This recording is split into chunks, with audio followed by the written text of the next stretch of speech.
Today, we welcome testimony from the Honorable Sean Duffy, Secretary of the Department of Transportation on the fiscal 26 budget. Thank you, Secretary Duffy, for appearing before us today.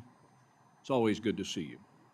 For those who don't know, Sean and I were classmates together back in 2010, and I'd like to think that we'd surprise ourselves in knowing we'd be in these seats some 15 years later. But here we are.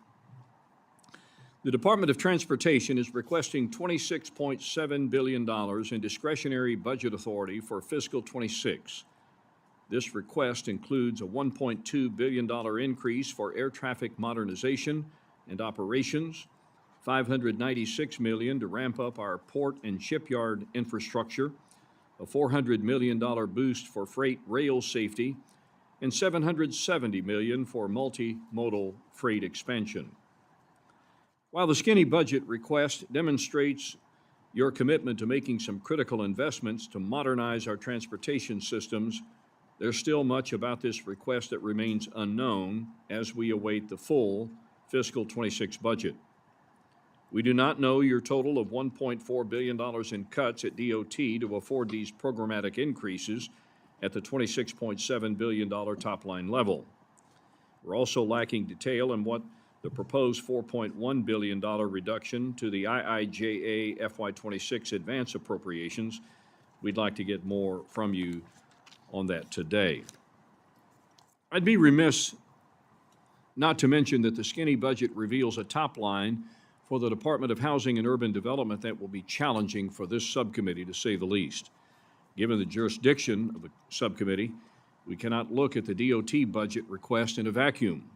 We'll have to make some tough choices when reviewing the proposed investments of the Department of Transportation while maintaining necessary support for housing our nation's most vulnerable.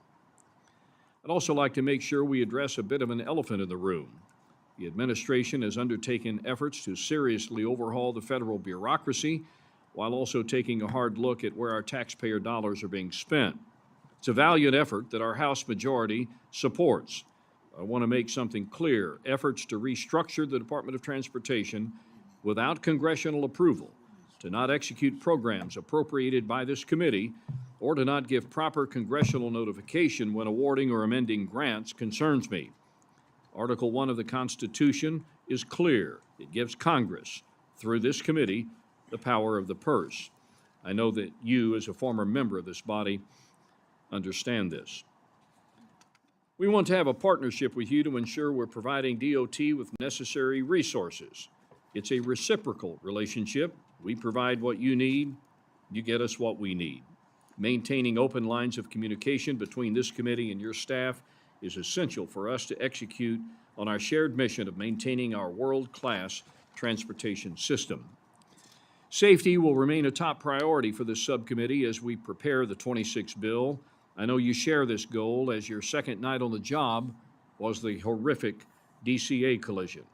You've taken swift action to ensure the safety of our airspace, and I know the NTSB appreciates your partnership as they continue their investigation into that accident and many others. Additionally, our nation's air traffic control system is showing signs of age. The telecommunications issues that have been plaguing Newark and routinely interrupting operations over the past month are unacceptable, and the fact that they were allowed to get to this point over the past several years is beyond frustrating. Mr. Secretary, I look forward to working with you to prioritize our nation's vital infrastructure and transportation needs in Arkansas's 3rd District and across the country, while safeguarding hard-earned taxpayer dollars. I know our work on this subcommittee affects the safety, economic opportunity, and quality of life of every American, a duty I take seriously.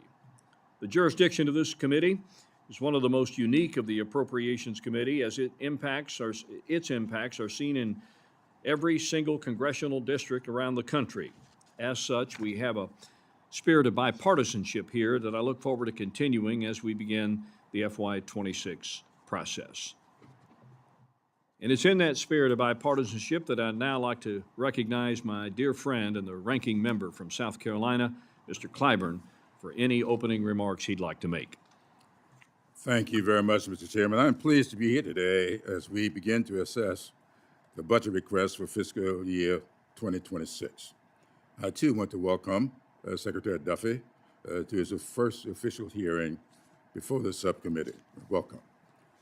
Today, we will examine the Department of Transportation's budget, which I expect will cover current year operations and the proposed use of funds included in the so-called skinny budget for 2026. DOT's primary mission is to invest in solutions that improve transportation safety. This includes safer transportation in our skies, on our rails, in our ports, and over and under our bridges, among other modes of transportation. It is hard to ignore the disturbing incursions and devastating crashes that have disrupted the lives and livelihoods of too many at our airports just this year, following the tragic Francis Scott Key bridge collapse in Baltimore last year. The bipartisan infrastructure law makes a significant 5-year investment in our nation's transportation systems, whether it's helping to build new runways, repair deficient bridges, or improve our ports. These historic investments are intended to enhance safety, employ American businesses, put more people to work, and create new public-private partnerships. This law, combined with targeted investments through the annual THUD bill, was supposed to serve as a catalyst for our economy and quality of life. However, I'm deeply concerned that this administration's deliberate withholding of more than $40 billion provided by laws approved by this subcommittee and reductions to DOT's workforce halt any meaningful progress in transportation safety. Instead, we see thousands of qualified federal workers and contractors, including air traffic controllers, made up of women, people of color, and veterans, pushed out of highly skilled jobs. While I strongly support the need for robust investments in aviation safety, we have yet to see the full potential of existing resources being used to address our most immediate threats to brought forward by aging technology and staffing shortfalls at the FAA. Last week's air traffic control modernization plan released by the administration is a great start, but it ignores the realities of cuts to FAA staff, fair competition, and overall costs, and most importantly, how we pay for it. Americans are afraid of flying, controllers are walking off their jobs, and aviation businesses are hurting. This plan seems to ignore the realities of the FAA, losing more than 2,000 employees this year, and assumes project timelines not yet defined by costs, access to materials, or feasibility. But we need to know that it is backed by action and by an administration that will deploy congressionally directed funding for America's transportation in an expeditious manner, consistent with congressional intent. Mr. Secretary, I would be derelict in my duties to my constituents and children were I not to address the significant issue you raised in your submitted statement. During World War II, the DEI program that created the Tuskegee Airmen, who because of existing laws were all Black, was not a waste of money. They made the skies safer for those all-white fighter pilots they escorted, and we won that war. The DEI program that created the women of the 6888, who because of existing laws were all Black, was not a waste of money. And they made the war experiences more palatable for those all-white fighting units that they efficiently and effectively supported during World War II. Both these groups were awarded the Congressional Gold Medal by this body for their service to this country. Mr. Chairman, in 2 weeks, I will be hosting several of our colleagues during Memorial Day weekend down in Charleston, South Carolina, where that sacred holiday was first celebrated back in 1865. by the all-black 54th and 55th Massachusetts Regiment, who were commanded by Colonel Robert Gould Shaw and Colonel Charles Fox, both of whom were white because of existing law. Mr. Secretary, I believe this subcommittee can work in a bipartisan fashion to deliver safer transportation networks for the American people, and I look forward to hearing from you about how we can best serve America's resources and talents to build a safer and more secure country. And I yield back. Thank you, Mr. Clyburn. Before I recognize the chairman of the full committee, let me acknowledge the presence here in this hearing room of the parents of First Officer of Flight 5342, Sam Lilly. Tim and Sherry, we share our deepest condolences for your loss.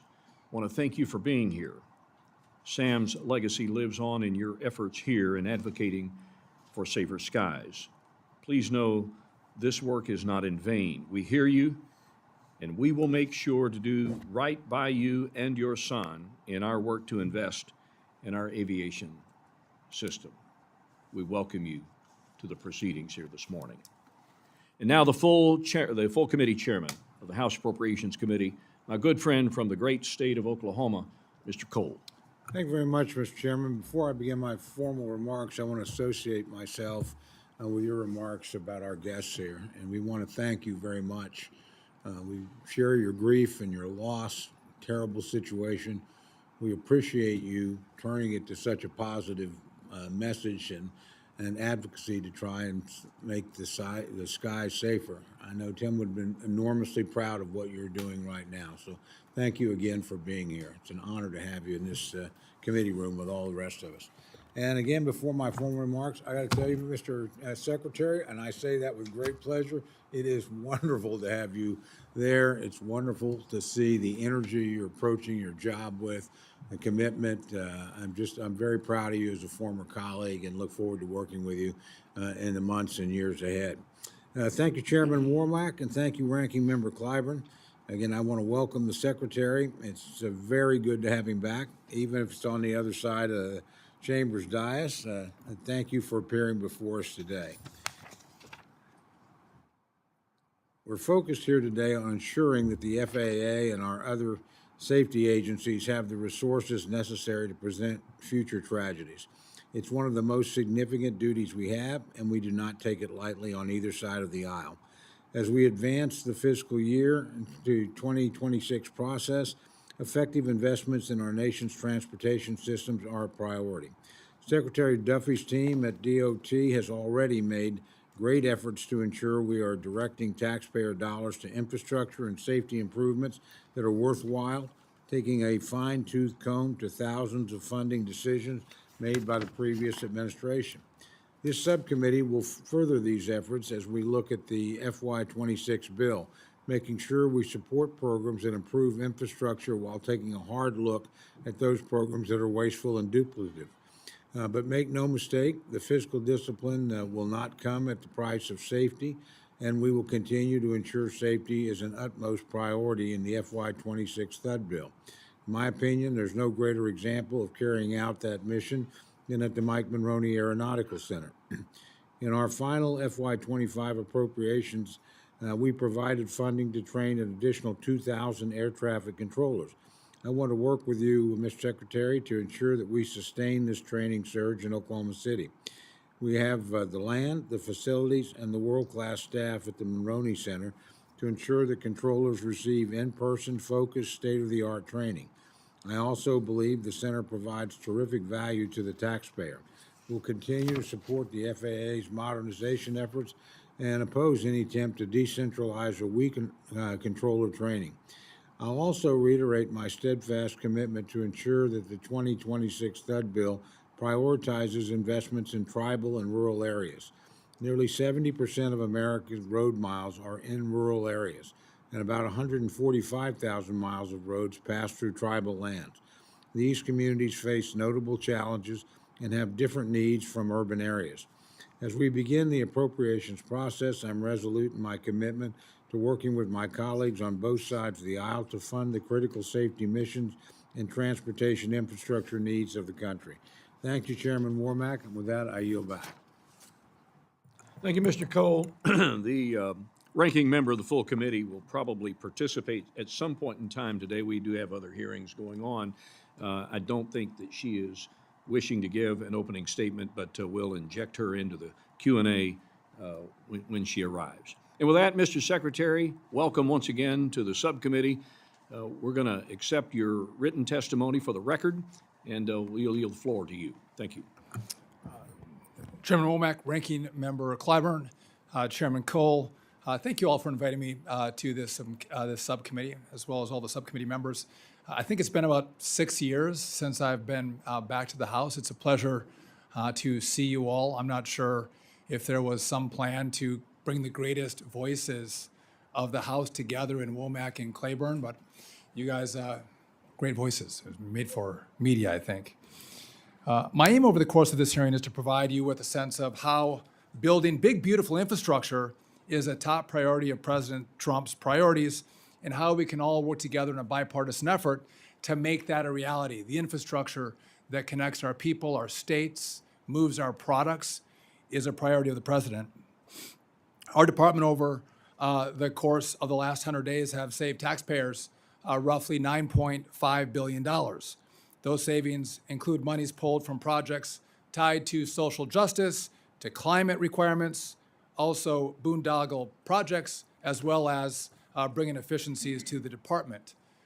Now, many of you have asked me about grants and grant agreements and grant announcements. So just to be clear on this point, we have inherited an unprecedented backlog of 3,200 awards for grants that were announced by the last administration. However, those 3,200 were left to me to do the grant agreements on. So the announcement is fun, but the work is really the grant agreement. So there's 3,200 that have been passed off to me.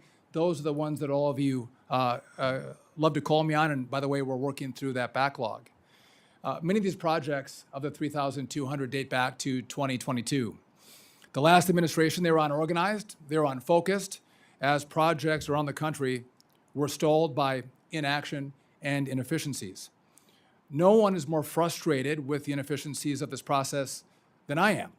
Currently, there are 10 to 14 different systems to track the status of grants across the Department of Transportation. There's not one system, there's 10 to 14 systems that are used to track grants.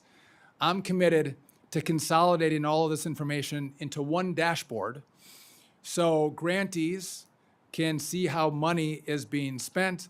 All of you can see the progress of grants. I want to bring you that transparency, but that's also consolidating the system in which the DOT uses to provide that information to all of you and to the American people. I promise to ensure that transparency as we move through this process. The Department of Transportation is one of the few non-defense federal agencies to receive an increase in funding under President Trump's fiscal year 26 budget. The reason is simple. The president, he's a builder. He loves to build, and he wants to build at DOT. Our budget carefully focuses taxpayer resources on items critical to our most fundamental mission of safety and investing in transportation infrastructure. We have pushed forward with the approval of 405 grants totaling $4.9 billion in the president's 100-plus days in office. The president's budget of $26.7 billion in new discretionary funding for 2026 is a $1.5 billion increase over 2025, or it's 5.8% as an increase, which I'm proud to see that we have. We do not want to take additional funds from hardworking taxpayers for granted in this era of government where it's become too big, too inefficient, and too wasteful. We have carefully planned for these dollars to fund urgent projects that, once built, will serve future generations for decades and I think build and make this country stronger. And so I'm sure you're going to ask me questions, as Mr. Clyburn indicated, what's going on with staffing cuts. we are going to try to make the Department of Transportation more efficient, do more with less. I'm happy to talk about that. Also, want to discuss Newark. We are working through the telecom infrastructure upgrade to take care of the delays. As we speak right now, the FAA has brought in together all of the airlines who serve Newark to have a conversation about how there can be a delayed reduction. So if you book your flight, that flight's going to fly. You don't have people at the airport for 2, 4, 6 hours, then a flight canceled. So we're working through that now. Hopefully in the next week or two, we'll have additional really good news about the telecom progress that we've made. And happy to talk about the air traffic control system that we announced last week. And finally, I know my time is over, but I do want to say thank you to Tim and Sherry for coming. I've appreciated their support. I've gotten to know them since January 29th and the loss of their son Sam, and they have been a force for good. And I'm grateful for their partnership. I'm grateful they're coming here today, and I think this is a moment where we're trying to pay what happened in late January. We're trying to pay it forward to make sure we don't have another set of families of 67 people that have to fight to make sure they have a system that's going to work. So thank you for being here, and to the committee, thank you for having me, and I'm happy to take the committee's questions. Thank you, Mr. Secretary. We're going to begin the Q&A portion. Members will have 5 minutes, and it won't surprise anybody in this room to know that I'm kind of lenient on that. As long as you don't use 4.5 of your minutes to lecture or editorialize and only live 30 seconds for an answer to a question. But we're going to be very tolerant of the people here, because at the end of the day, we all share the same goal, and that is to ensure that we're doing the very best we can by the people who utilize the transportation modes in this great country. You'll be recognized in the order of seniority based on who was seated at the beginning of the hearing, as is typical, going back and forth between parties. One other note, at around 10:30, because there is another subcommittee hearing going on today, our colleague David Joyce is chairing the Financial Services and General Government Subcommittee. He will come in, and I will seek a unanimous consent request to allow him to get to his 5 minutes of questions so that he can return back to his subcommittee. So at this time, I'm going to recognize myself. Secretary Duffy, one of the President's first actions was to undo burdensome regulations relating to climate and equity brought by the prior administration. You followed suit. You've discussed this in your opening statement today, revoking Biden-era policies and requirements pertaining to social and environmental justice. You also tasked the modal administrations to review grant applications and awards to ensure funds are implemented in accordance with statute and not extraneous Biden-era policies unrelated to transportation. You mentioned 3,200 grant awards. So far, according to our records, you've cleared just over 480 of those, about 15%. Can you give us a status update and help us understand the steps you're taking to review and how the grantee is notified as we move through this process? Yeah, I appreciate the question, Mr. Chairman. We are all hands on deck right now, working through these grant agreements. And again, I think you're going to see progress ramp up.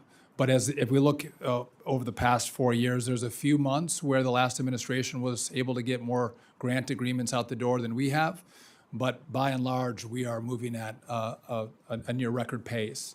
And we're going to continue to move at that pace. I know how important these projects are to all of your states and your districts, and especially as we come into the spring building season, or we're in the spring building season, how important it is to get those agreements signed. What are your limitations? Well, it takes time, right? It takes time to go through and think through these grant agreements.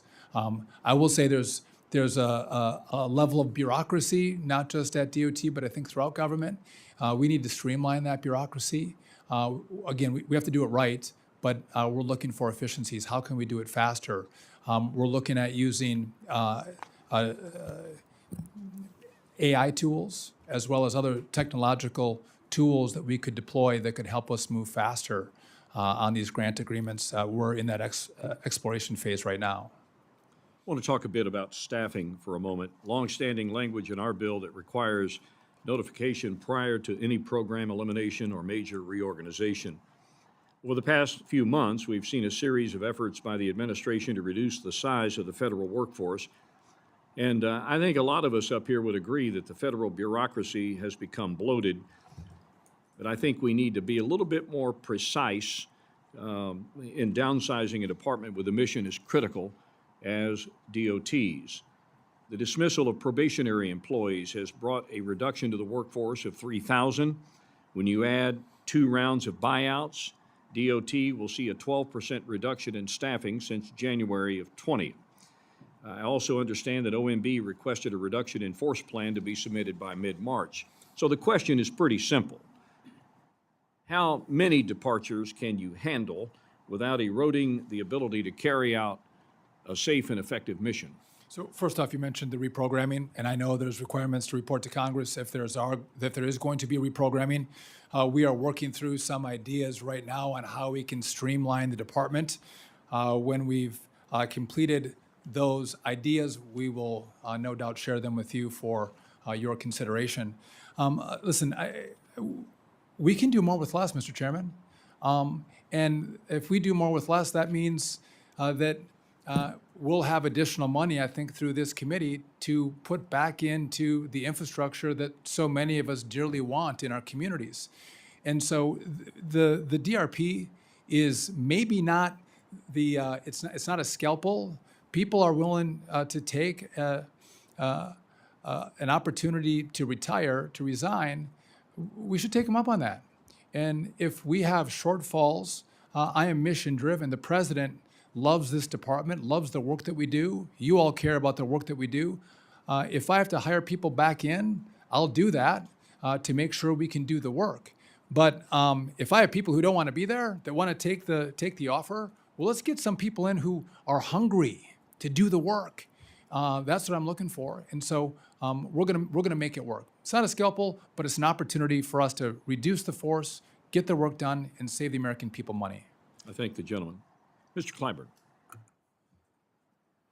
Thank you very much, Mr. Chairman. I noticed, Mr. Secretary, I made reference in my opening statement to your submitted statement where the term DEI was used. In your oral statement, you used the term social justice, which is fine with me. I would call your attention to the fact, however, that also raises an issue with me. We know what social justice has meant in this country. I'm a native of South Carolina. My parents, grandparents, all South Carolinians, where the Civil War began, where enslavement in this country really became the #1 economy that made South Carolina the biggest economy in the country, all because of enslavement. Now, we have done some things in this country to overcome all of that. And one of the things we've done is to make special investments. My late wife, to whom I was married for 58 years, had to walk 2.5 miles to school every morning, right past the white school where the white kids had buses. That was social injustice. And this country has made a big investment to get beyond that. And now, all of a sudden, we see this as wasteful government spending. I don't think so. I think this is wise investment in a country that has challenges that we need all people involved in. And in the Department of Transportation, where I spend a lot of my time here in the Congress, we've had some rules and regulations about how to build highways, where to build highways, where to put those bridges. And we have done some things to stop that injustice. That's not wasteful spending.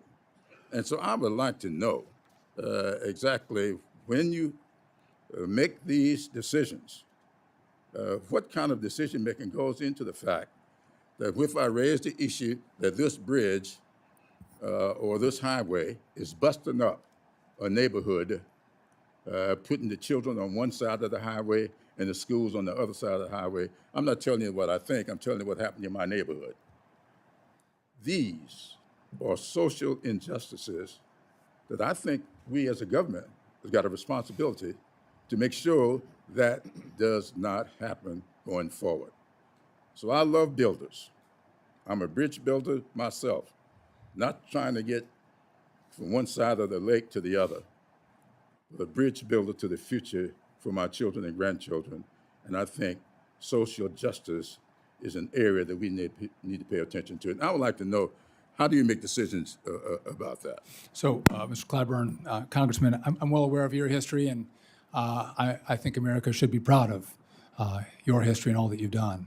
I'm talking about something very specific in regard to DOT. Okay, I'm not talking about the broader political conversation. So there are requirements in the last administration, like a racial equity impact analysis has been completed for the project, or the recipient or a project partner has adopted an equity and inclusion program plan, or has otherwise instituted equity-focused policies related to project procurement, material sourcing, construction, inspection, hiring, or other activities. And so what I see with the climate and the social justice requirements in the projects that you so dearly want built, that it's adding costs on. It's costing more money. And if we take out, 5 to 10% on climate or social justice, that's money we don't have for additional projects. And that's my concern. And then the final point is the Supreme Court in the Harvard decision said we are not going to divide people and make decisions based on race or sex. We're going to make it based on the people and in Harvard, the quality of their applications to the school. And so here, these were specific instances where the costs were going up. And I don't know that this was adding to the safety or the quality of the project. Well, I would ask you to have your staff look at the Adirondack decision that deals with this issue. And the Adirondack decision has not been overturned by the courts. And I maintain that a lot of what we're doing at the Department of Administration today is in violation of the Adirondack decision. I'll get back. Chair seeks unanimous consent to recognize Mr. Joyce out of order since he has some other duties he needs to fulfill. Hearing no objection, Mr. Joyce, you're recognized for 5 minutes. Thank you very much, Mr. Chairman, and welcome Secretary Duffy. Mr. Joyce? Mr. Secretary, in FY19, the Department of Transportation launched a Port Infrastructure Development Program to increase port capacity and resiliency while modernizing an aging port infrastructure. Since then, the department has distributed more than $2 billion to port authorities, tribal, state, and local governments and private companies. While 70% of these funds went to the West Coast and East Coast ports last year, only 2% of these funds were awarded to the Great Lakes ports. I'm concerned that under the previous administration, these funds were not being distributed fairly across all regions. In your testimony, you mentioned your budget request provides the Maritime Administration with $596 million more than FY25 enacted less. How will your request help ensure ports in all regions of the country have access to needed funding so that they are able to operate at full capacity? So I thought you might ask me that question. So I asked MARAD, is there a disparity in the money that goes to the Great Lakes?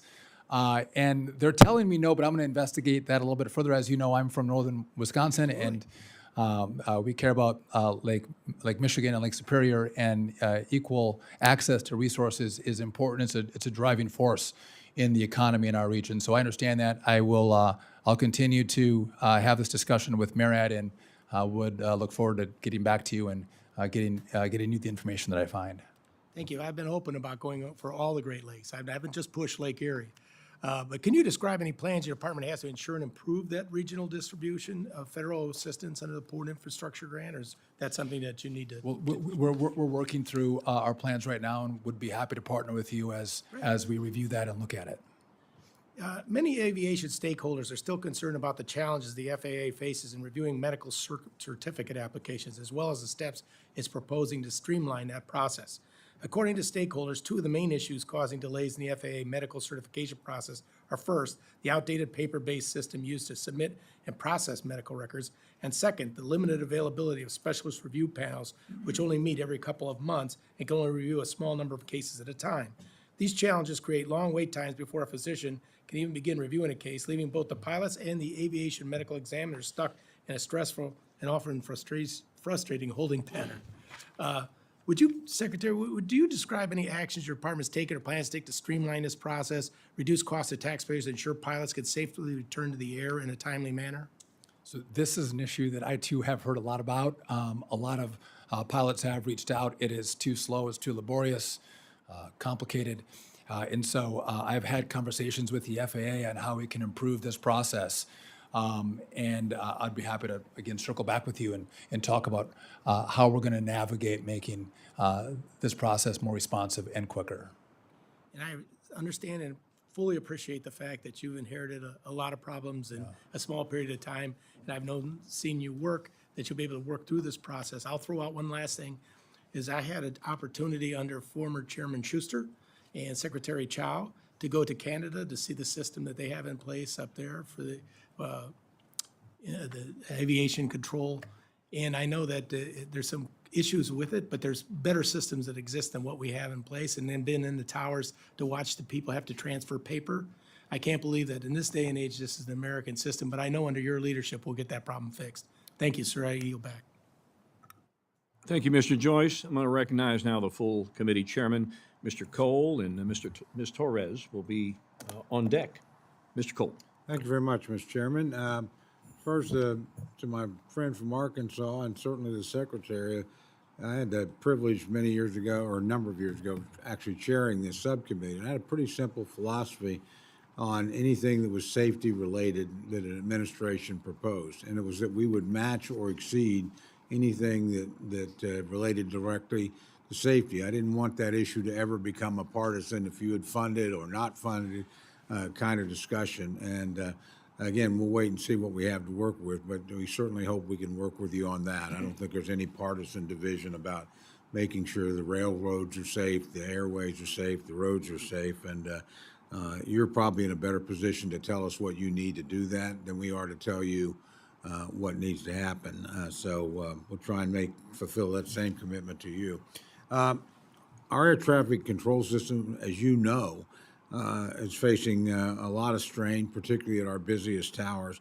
And I want to thank you for your visit to the Mike Monroney Aeronautical Center in February and your decision to announce a hiring surge immediately afterward was a clear signal of your leadership and commitment to addressing the shortage of controllers that we've seen grow over many years. The FY26 skinny budget reflects the department's commitment to accelerate air traffic controller hiring, requesting increases in FAA operations for a hiring surge in the Air Traffic Control Academy. So we appreciate that, and we're going to try and work and meet your requests there. As you know, the FAA Academy itself is actually a world-class facility. It's trained generations of controllers to the highest standards. And in my view, the complexity and precision required for this safety-critical workforce demands a centralized, hands-on training environment and not a patchwork of remote or decentralized approaches. So, again, we appreciate your efforts. I was very pleased last week, just to update you, to have the opportunity to deal with the acting administrator, and I hope I don't butcher his name, but Richelieu, about bringing additional teaching resources to the Academy. Can you update us on the progress FAA has made toward addressing the air traffic controller shortfall, and how many candidates did we actually hire last year? Yeah, I appreciate the question, and I appreciate the engagement from the Oklahoma delegation. You guys have been wonderful to work with and have given the support to the Academy that's necessary. So what you think would be a very simple set of solutions to get more butts in seats at the Academy is far more complicated than that, and we've been working through streamlining testing, getting the best test scores through the process and in the Academy. What we've done is we have air traffic controllers who are teaching the classes in the Academy, but not all of the classes are specifically air traffic control specific. So we're going to bring in professors to teach the non-specific air traffic control classes. That'll free up air traffic controllers to teach additional classes, which means we get more instructors in the Academy, which means we can get more kids, young people, through the Academy. So there was a target of 2,000 for this fiscal year of controllers to get out of the academy or to get into the academy. That was not going to be met, but after this supercharge announcement that we made, I think we're going to hit the 2,000. One of the problems that we have, as you know, Congressman, is there's a 35% washout rate at the academy. When I was there, some of the young people said, if you could just give us some help, if there's some tutors that could assist us with just a little extra help we may need. A lot of these washout students in the academy are actually going to make it. They're going to be good controllers, but just give us some extra support. So we've now stood that up as well. If we could get the washout rate from 35% to 25%, we're starting to talk, real numbers, another couple hundred a year. So my hope is we're gonna get above 1,200 this year, with next year hopefully getting 2,200, 2,300 into the academy. And then we've offered a bonus to controllers who are actually experienced. They can retire after 25 years. And so to get them to stay on with that experience, we've offered to pay them a 20% upfront bonus to their salaries if they'll stay. And for every year they'll stay, we're going to give them 20% of their bonus up front. Again, you got to pay people to stick around, and we're in an emergency situation. And I think we're going to see a lot of controllers take us up on that. I would say I know a lot of them are looking at their retirements that the Congress is talking about right now that could force some of them out rather than stay because they're looking at long-term funding. I know that that's come up with the controllers, but that's the work of the Congress, but just full transparency on what they're considering, Congressman. Well, we're going to have time for a second round. There's some other issues, but I want to commend you on the efforts you've already taken. I think it's exactly the right approach. We've done this in the military before to make sure we didn't lose recruits. We helped them get to where they wanted to go. I think you're absolutely on the right track on that, and I appreciate you raising the retirement issue. Some of us are having very direct talks with our own leadership about that, and we could lose some very valuable people. You're talking about the ones here. I can give you a whole list of valuable technicians at Tinker Air Force Base and places like that you can't change the rules in the middle of the game. You've made some commitments. You need to follow through on those commitments, and we'll see where we end up at the end of this process. But again, thank you for your service. Mr. Chairman, I yield back. I wouldn't object if there's not a second round. I'll be okay with that if you guys don't. Mr. Reyes. Thank you, Chairman and Secretary Duffy. Welcome to the committee, and I look forward to welcoming you in the Inland Empire sometime in the fall. I want to give you a little background on the district that I represent, California's 35th Congressional District. We refer to it as the Inland Empire. Infrastructure is our lifeline. Our region is a logistics hub where trucks, trains, and airplanes deliver goods to massive warehouses.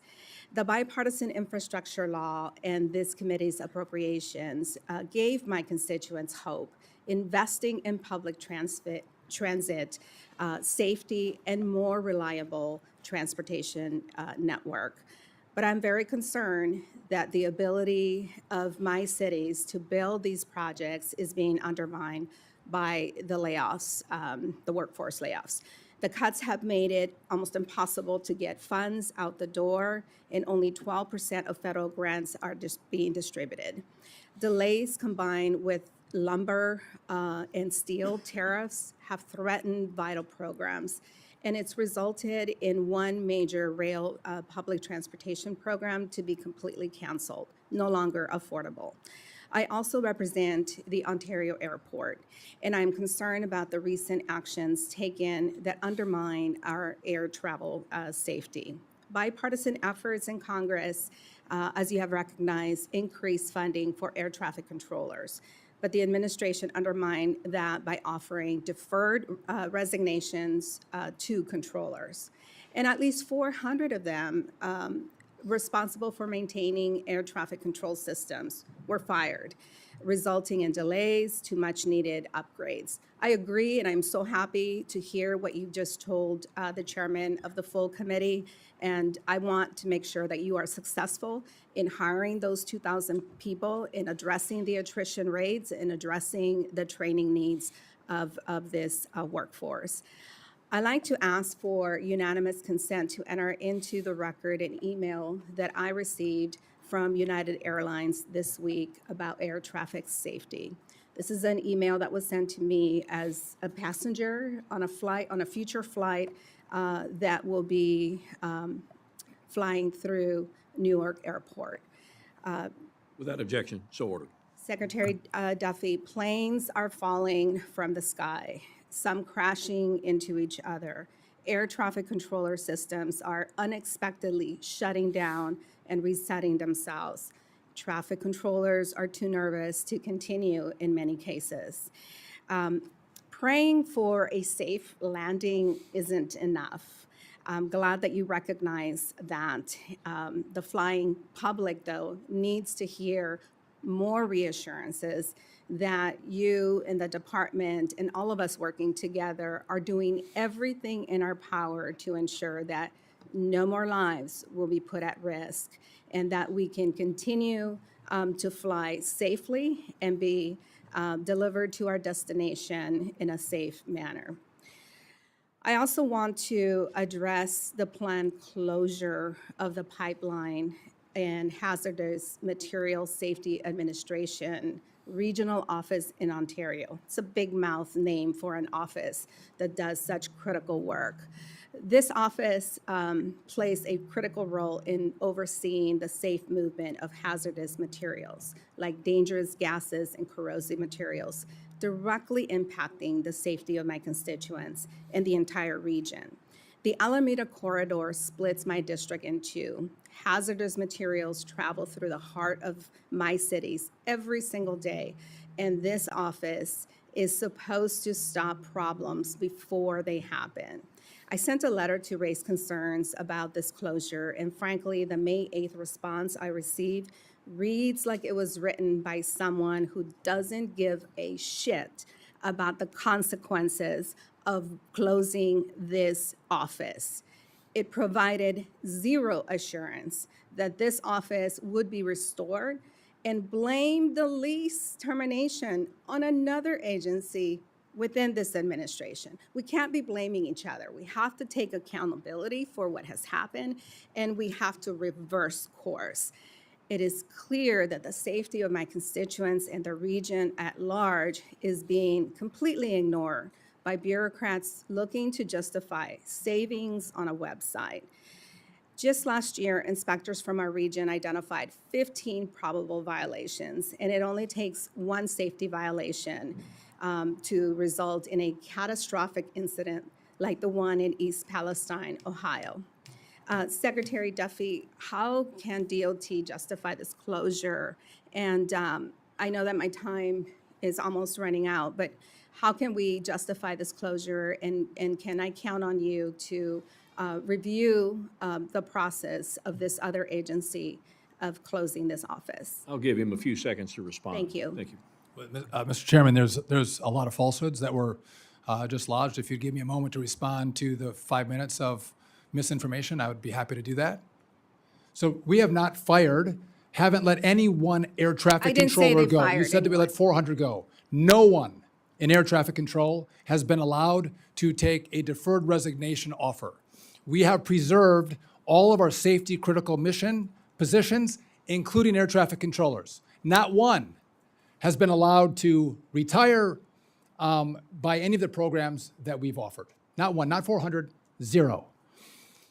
We're in this situation because the last administration didn't see to take initiative on the 3,000 controllers short that we were. Under COVID, they didn't stand up the school fast enough to get more kids through Oklahoma so we would have more controllers in the airspace today. The infrastructure didn't rot in the last 100 days. We didn't have 3,000 controller shortages in the last 100 days. There was 4 years that came before where nothing was done. And watchdog groups have warned the DOT that the infrastructure was failing, and nothing was done.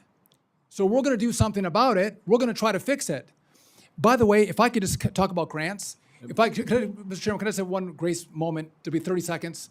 So between Obama and 2,000 positions were Right. funded in the gentleman- last let the gentleman administration. respond. So don't say nothing was done. between Obama and Trump, Election Day and Inauguration Day, in that time frame, Obama announced 50 grants in that time frame. Between Trump and Biden, the Trump administration announced between an election day and inauguration day 100 grants. This time, between Biden and Trump, Pete Buttigieg announced 1,000 grants, a massive increase. And you all say, where are my grant agreements? So they announce all these grants, and I have to do the work, and I'm going to do the work, but offer some grace to the DOT. There's 3,200 backlogs here. We're going to work through it. I want to get you your money, but to blame it on us, I think is rich. Thank you, Mr. Secretary. And once again to my colleagues, as I said in announcing the Q&A, if you're going to spend most of your time editorializing, giving your opinion, that's okay. It's your time. But don't ask the committee to be terribly lenient if you're going to do that, and then expect a response from the Secretary. Mr. Rogers. Thank you, Mr. Chairman. Mr. Secretary, welcome home. You've had a distinguished record of service in this body, and so one of us has done good, and it's you. Thank you for serving in this capacity. We predict that your record will be enhanced even more in this job than in your previous one. Let me ask you about rural highways, roadways. Yeah. 20% of Americans live in rural areas, but they account for 43% of all deaths from 2017 to 21. Over 83,000 fatalities. Investments in rural highways are critical to improve safety, accessibility, and economic growth. What are your plans for, especially for the rural road system in the country? Mr. Chairman, I appreciate the question. We have 40+ thousand deaths a year on our roads. It's way too many. And I think in rural America, where I'm from, sometimes those roads get really long and people cannot pay attention. That could be a problem. There's some who may become tired on those trips. But I do think some of the technology that comes on board right now that can warn people when they're tired, I do think autonomous technology is going to enhance the safety of everyone on our roads. And we haven't really seen substantial movements in the numbers of death over the course of the last decade. And I think this technology truly will save lives and prohibit families from going through the pain of losing a loved one. But again, this is a problem that the department has grappled with, and I do think the answer is going to come through technology. And the same language applies to airports, rural airports. What do you see for their future, given the fact that the proposal is to zero out the EAS system for rural America? So first off, I had ES airports in my district. Understand the importance of essential air service for rural America. I don't know how many on the committee have a EAS airport, but I know a lot of people in this body and in the body across the Capitol do as well. So we're gonna work through a plan to try to make this efficient and provide the service to communities that depend on it. And I'll partner with this committee, bipartisan, as we work through that and navigate service, but doing it more cost effectively. I hope I'm able to make that happen, and I'll partner with you in that process. Thank you. Mr. Chairman, thank you. Yield back. Mr. Quigley. Thank you. Mr. Secretary, I appreciate what the chairman is saying, and I think he'll tell you that he and I have a very solid history of bipartisan, pragmatic ways of trying to get things done. So I want you to know this is pragmatic. If it rolls, floats, or flies, it comes through Chicago. This is too important. O'Hare, Lake Michigan, 1 in 4 freight trains goes through Chicago. So the criteria we talk about with these grants, population, existing infrastructure, age and quality, economic activity, traffic volume, that's all I want to talk about. Great. So we can appreciate a little concern I'd have just from a pragmatic point of view. Putting aside personal feelings, quote, give preference to communities with marriage and birth rates higher than the national average. I'm just not sure what the heck that has to do with the pragmatic issues we're trying to solve very quickly. Numerous studies, Urban Institute analysis, census tracts with higher marriage and birth rates have more households with access to a car. They also feature a much higher share of residents who commute to Kurt while driving alone, who also a lower share of people who walk, bike, or take transit. We're actually, if you follow that, going to add to congestion issues and traffic volume and therefore pollution. It's sort of contra to the pragmatic aspects that we're trying to get done here. So a lot of transportation activity in Chicago. I think you now have a pope from Chicago too, that you guys don't stop. But he's a Sox fan, so I'll Right. digress. I hope he's not a Bears fan. That's all I can say. I mean, but I do think this is one factor to look at. And the reason I'm looking at, I mean, Mr. Scalise's 50th Louisiana, I suspect he might be concerned about this too, so it's bipartisan. so listen, by the way, I think infrastructure is bipartisan. This is probably one of the most bipartisan jobs you could get in the government because. Tell me why we all- marriage matters. Because I think if you look at marriage and birth rates, that's going to lead to future needs. Where you have families developing and where you have kids being born is where you're going to have population. And then when you have population, that's going to mean you're going to need infrastructure needs. But it's not the end all be all. I'm not making decisions at the DOT based only on marriage and birth rates. I said that's a factor that we should consider for future growth. Back to the studies that show it does just the opposite, that those census tracts tend to be wealthier, frankly, more white, and less need of public transportation. So you're actually working against the need. They're more likely to drive in a car by themselves. I'm sorry, Adding- sorry, could I re-explain that to me? I'll give you the studies and the footnotes, but we'll start with the Urban Institute analysis. But so the more kids you have in an area, the less transportation needs you'll have? Is that the study? No, the census tracts that have the numbers that you're talking about are wealthier. They're more likely to drive where they're going with a single person in the car. A whole bunch of factors that add to greater congestion. They are wealthier, so there are communities that need public transportation less. These are all statistical. I'm just saying. I'm putting aside the personalities. No, that's it's a fine. factor that moves us in the opposite direction.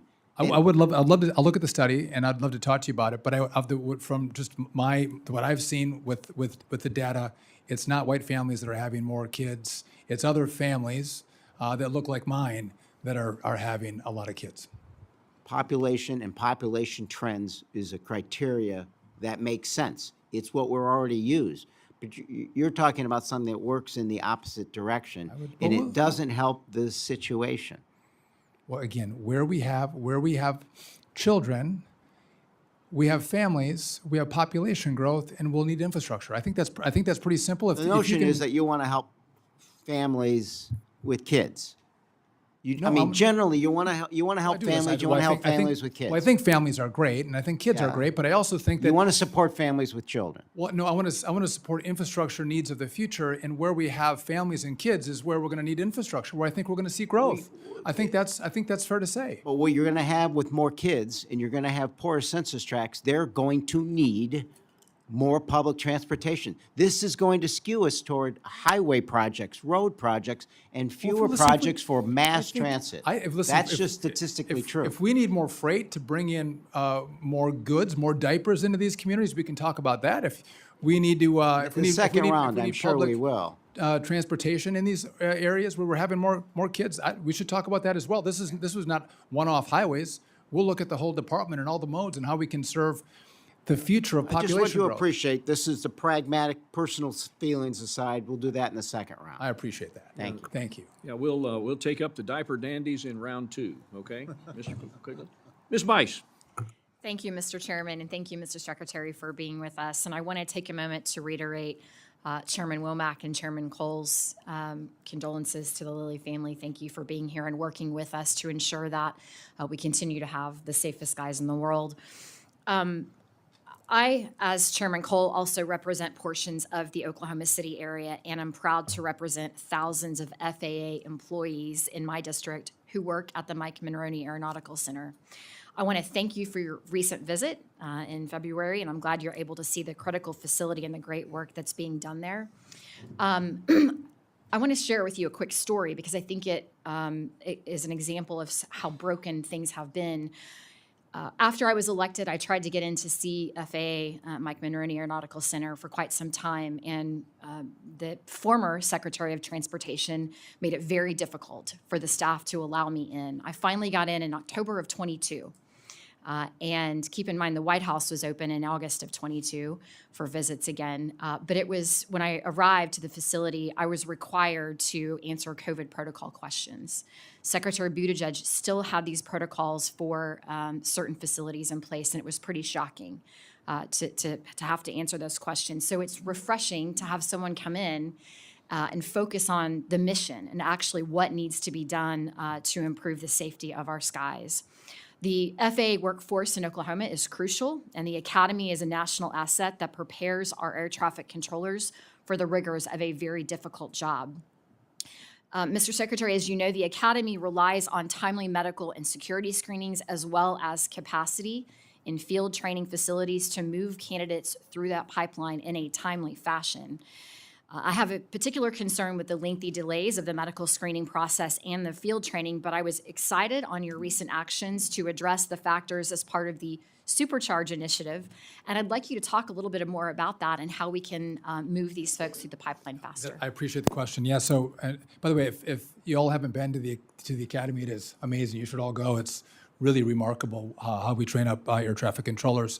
But yeah, we were having this issue where it was taking up to a year and a half once you apply to become a controller to actually get a spot in the Academy. And the issue with that is if you're 25 years old and you're waiting a year and a half, you're going to go find a different job. You can't wait for a potential seat at the Academy. And so one of the holdups was the medical exams. And so we've worked with our doctors, which, by the way, it seems like it would be easier than it actually was.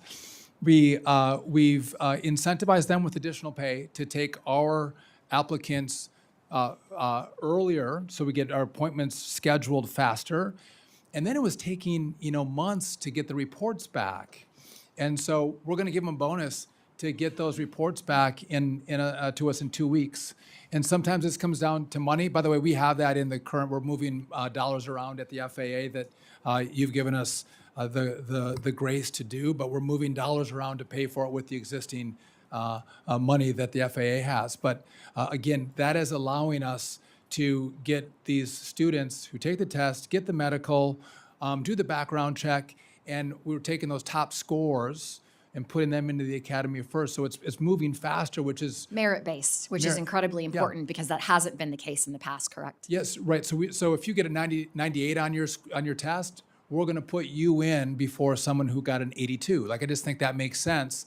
And the opportunity to not have that student wash out is way better. So I think, because the washout rate becomes a real issue, and the best qualified students will give us a lower washout rate. But so thank you for recognizing the hard work it took to try to figure this out. Well, I appreciate the focus on that. And I do want to touch on technology, but I also want to make one quick note. You mentioned in your testimony grants and the number of grant programs that and processes that you're having to deal with. And that's a focus for me because it's obvious to me if it's happening at your agency, it's happening across government. And so many grants are being duplicated in many ways to the same entities. So I want to work with you to streamline that in any way that we can.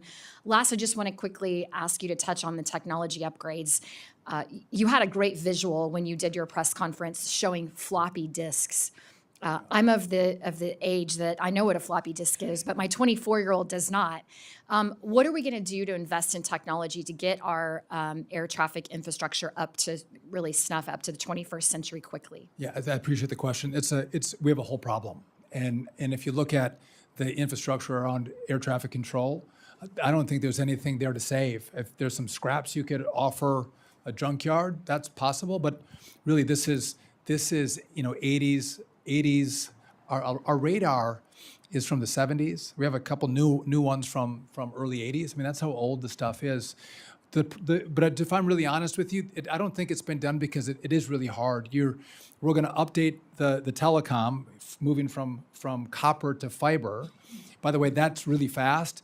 We actually have to slow down the fast speed of fiber to then make the equipment that we use in the facilities make it think it's as slow as copper.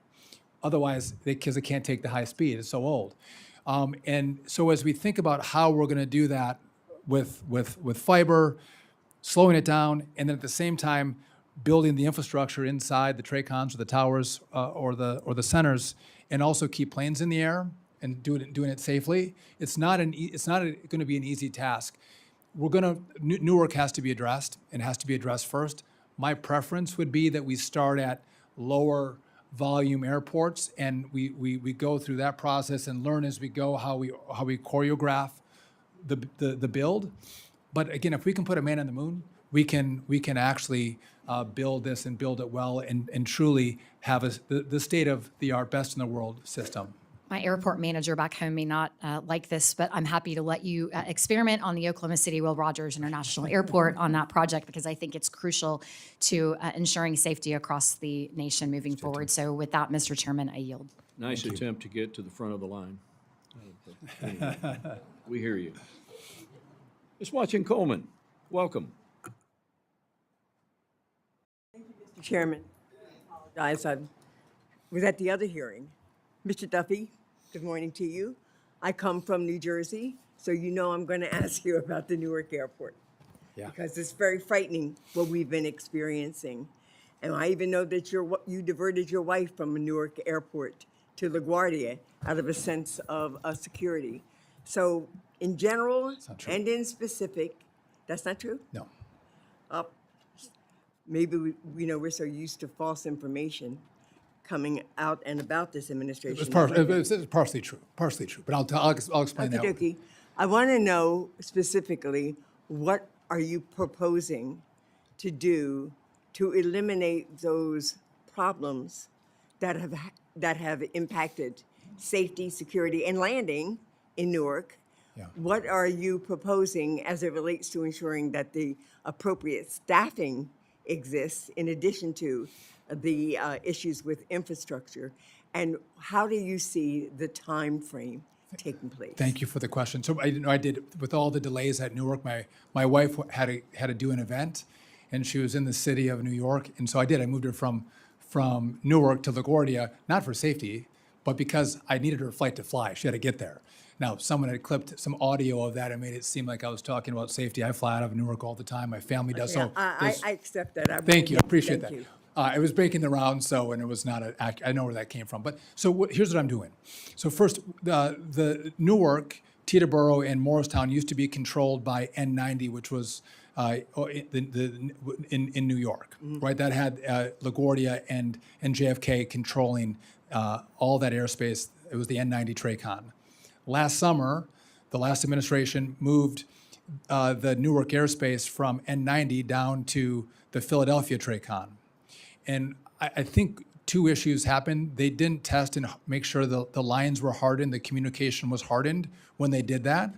And the second is they didn't move the STARS system, which helps interpret the radar, from N90 down to Philadelphia as well. So those are the two problems. There were outages in October and November as well in Newark.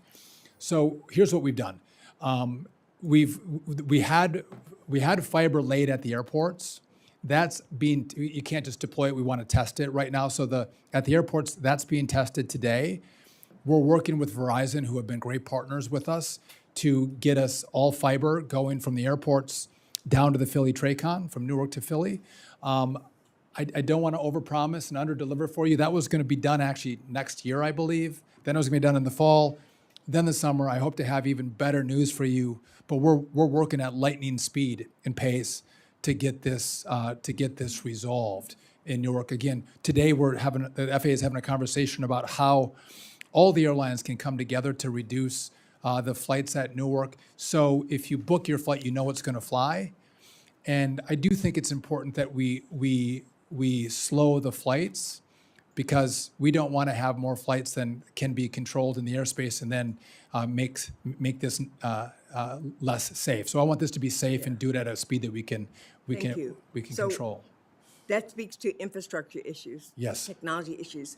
What about staffing issues? What about tower control staffers and the people that need to have eyes and ears and, responsibility for the Yes. safety and security at the airport? So I think the last administration moved it because they were having staffing issues at N90 and they thought they could better staff it at Philadelphia. That was one of the rationales. Just to be clear, so if you have a 20-year controller, well-experienced, working the Denver airspace or the Chicago airspace, and I go, hey, let's move them over to the Philly TRACON and let them control Newark.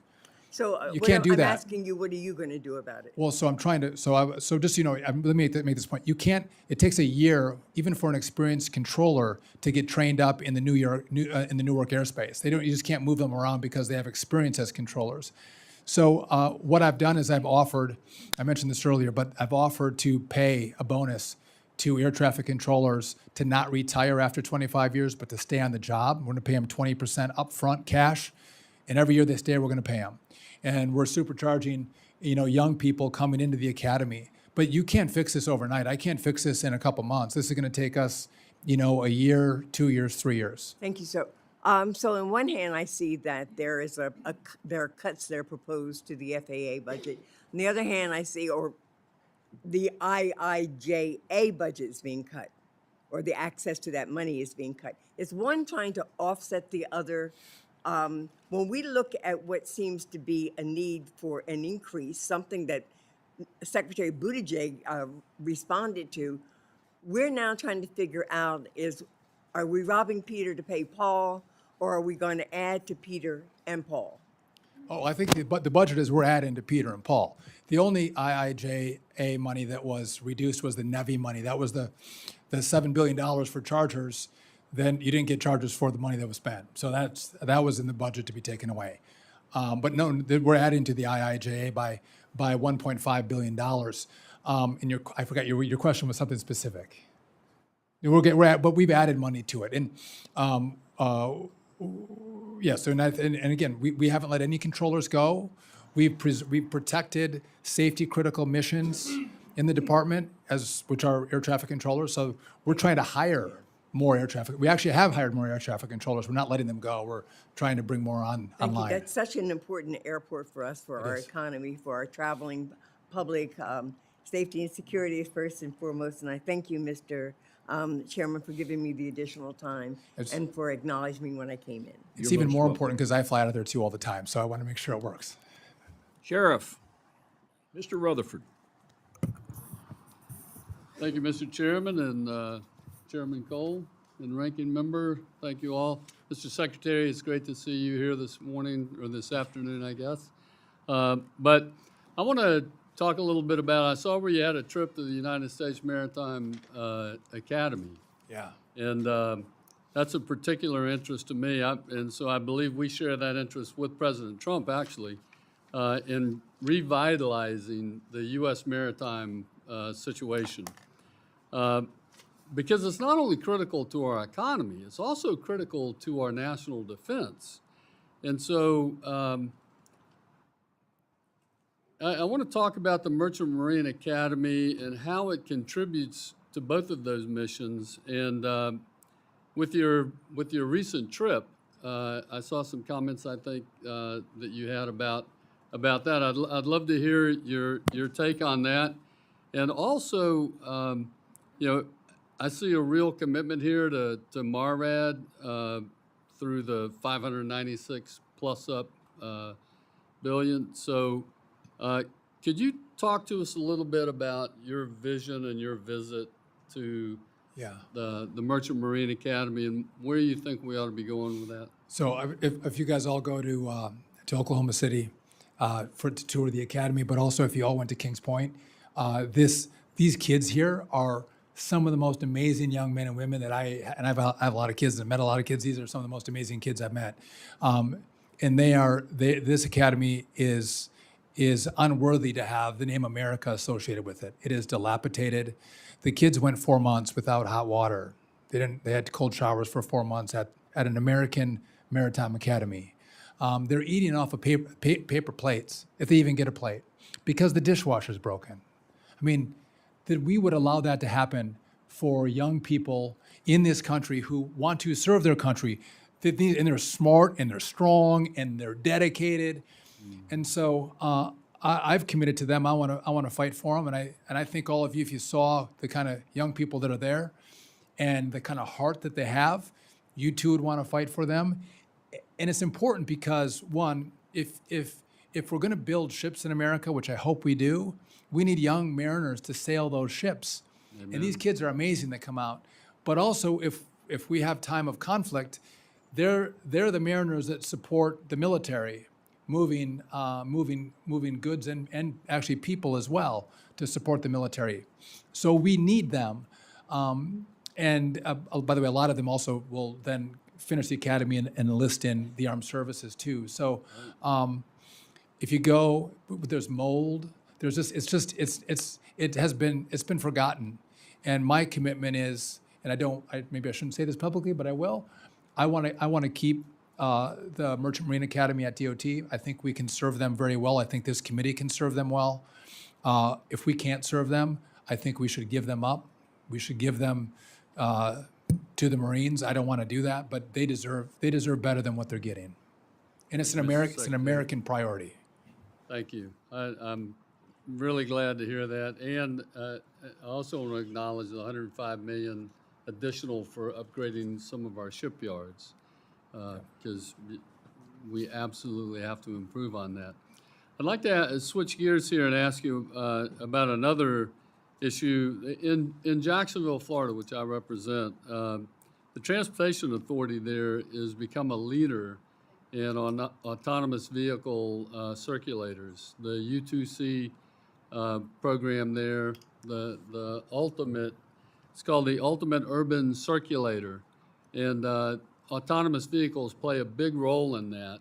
And I know as we look to our highway systems even, autonomous vehicles are going to start to play a part, I think even in our dray situations. So can you talk just a little bit about DOTs? How do you see DOT playing into the nationwide plan for autonomous vehicles? So some people think of us at DOT as hard hats and the orange vests. I think we are one of the most innovative places in all of government right now with autonomous vehicles, eVTOLs or the Ubers in the air, and drone technology. So if we don't have the right rules in place, allowing this technology to advance at the right speed, you can't let them go too fast. You can't have them go too slow. But if we don't do it here, China's going to do it. And as this technology develops, we're going to use Chinese products in the U.S. for autonomous vehicles, which, by the way, I think poses a grave national security risk to the country. And so we are working to get the right information with those who are making autonomous vehicles and want to allow them to deploy those vehicles and test those vehicles as the technology advances. And I do think we need one national standard. You can't have 50 states with 50 different standards. We need to let them develop to one standard, and that's what we're doing at DOT. And by the way, the innovators have been very cooperative with us, giving us the information that we asked for, so we can make the right rules around the vehicles. Perfect. Thank you, Mr. Secretary. And my time is up. I yield back, Mr. Chairman. Mr. Aguilar. Thank you, Mr. Chairman. Appreciate the opportunity. Welcome, Mr. Secretary. Thank you for being here, Mr. and Mrs. Lilly as well. Mr. Secretary, as the chairman mentioned, chairman of the full committee and chairman of the subcommittee, safety is of primary concern to all of us. You see that in the questions that are being asked by both sides. I can't help but ask you to reflect. It's been reported that you've pushed back against some DOJ efforts, with respect to staffing. I want to ensure you've said that safety is first. As the chairman mentioned, notification of Congress is also an important authority and a responsibility that you have. Implementing these grants, I agree it is a time-honored tradition to point the fingers at your predecessor. It's something we do quite often, here up on this dais and in this dome. But the importance of doing all of those jobs, safety, notification, grant awards, is the responsibility of your department. And with fewer people, I hope you can continue to execute those important missions. In January, California experienced horrific wildfires, and the devastation was so huge. It's tough to comprehend. Pictures don't do it justice. In February, the governor of California requested $101 million under the Department of Transportation's Emergency Relief Program to help rebuild federal highways, bridges, and roads. Congress is waiting for the president to request of Congress to pass a disaster supplemental that includes funding for Southern California. It's been months since the wildfires occurred. We haven't seen anything from a formal request of Congress. Do you have any updates on the status of a request, Mr. Secretary? And have you seen some of the damage? Is it a tour that you are open to seeing with your own eyes in Southern California? Yeah, I'm absolutely open to a tour. My son lives in the area and actually had to evacuate with a new baby. I was well aware of it on a personal level, how devastating the fires were. I could get some additional information and circle back with you. I don't have it for you right now, though. Specific to that line item, though, you're confident in the DOT's ability to implement that funding if Congress adds the additional dollars for the emergency relief program? So I'm confident that I'm going to have the staffing levels to accomplish the mission of the department. And again, that's responsive to all of you. That's responsive to a president who wants me to be able to support the builds in America. So yes. Do you know how committed the administration is to executing disaster assistance without preconditions? We wouldn't put preconditions on tornadoes and floods, hurricanes. Why would we do it in this case? I haven't had that conversation with the administration. Okay, thank you. Over the next couple of years, Southern California will also be host to the World Cup in 2026, Super Bowl in 2027, and the Olympics and Paralympic Games in 2028. You yourself have called these America's Games. LA Metro estimates that the region will need over $3 billion in federal funding over the next 3 years to ensure public transportation network can support the athletes, the staff, the ticket holders, and residents just for the Olympics alone. Last year, the Senate included $200 million in transportation funding for the Olympics. President Trump signed a CR. That funding was not included in the final funding package. Earlier this month, the California delegation and a couple of us here in the dais joined in sending a letter to the president asking for a budget request that included $500 million in dedicated infrastructure funding for the Olympics. Can you comment on the status of how you view the Olympics from a dollars and cents perspective? And will you commit to work with the California delegation as we work through FY26 and prepare for the 28 Olympics and these other events? They're going to be great. And so our department is working with the White House. They have a task force for the World Cup as well as for the Olympics. And transportation is a key part of moving people where we have these massive events. And so we are no doubt going to partner with California in your needs and with the administration. And again, you guys have the power of the purse. I would look forward to all of us thinking through what those needs are, because again, this is our presentation to the world. The world's going to come for both the World Cup and the Olympics. And I know the president wants to have a great showing, a seamless showing. And you know, I think we want to invite the world for even for this summer. For the club games and to have them come in and, by the way, spend a lot of their money would be wonderful, but they have to have a wonderful experience with it. So we're going to support the communities across the country with their transportation And needs. you would support a funding level of around that $500 Oh, I don't know. million for I don't know. FY26? I haven't looked at the funding levels and what's appropriate from the department's perspective, but I want to make sure we have enough resources to make sure it's seamless. And I'd love to work with you if you have some ideas. I mean, I appreciate the comment that it's going to be great, but you know, this body works with funding formulas and tables and real dollars out on the street to implement all the happy talk. So I just Of course, want to make sure. we have a skinny budget we were talking about today. So I'm happy to talk to you about it, but that was not on the calendar for today. And so if you want me to look at the numbers, I'll look at them and we can partner up together. Yeah, happy to work with you. Thank you, well. Mr. Secretary. Thank you, Mr. Chairman. You bet, Pete. Mr. Gonzalez. Thank you, Chairman. Thank you, Mr. Secretary. Welcome back to the House. Your testimony has been a breath of fresh air. I think one of the things that the last administration failed to do, the secret sauce, was transparency. That's all the American people want. Good, bad, ugly, just give us the truth. I want to start, I'm an optimistic person. I want to start with the future. And in my eyes, the future is commercial space travel. And I view the world, sometimes the answer is not more money. Sometimes the answer is the government getting out of the way and allowing industries to just take hold. And so in particular, SpaceX has launched successfully nearly 500 rockets. This isn't a what if, we're already there.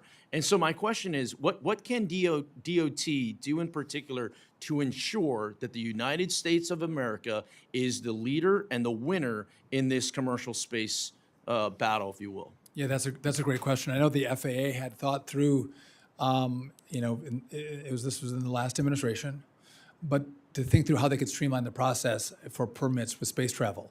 And I've just met with a very prominent company, not SpaceX, but a different one. And they're like, it got worse. It didn't get better. And so we have to make sure we need to have a permitting process. We need to have rules and regulations in place. But it has become so complicated and so redundant, and different agencies making these companies do the same thing over again, taking years as opposed to a couple months, is a huge problem. So this meeting that took place yesterday, I've tasked the FAA to go back and look at how we're going through the permitting process and the approval process. Because again, this is, we are leading right now. You look at SpaceX and Blue Origin and others.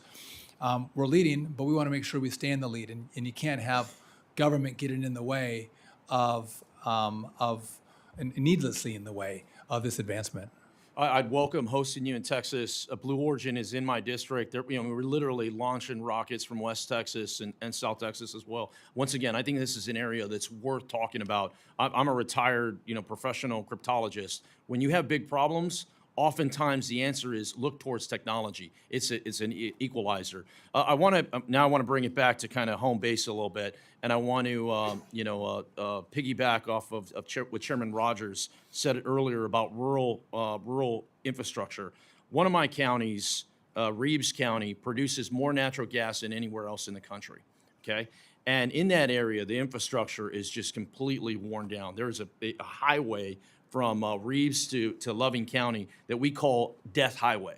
And if you've ever been on that highway, you know why it's Death Highway. I mean, when I'm on there, I'm telling my team, put your phones down, 10 and 2, it's a very scary situation.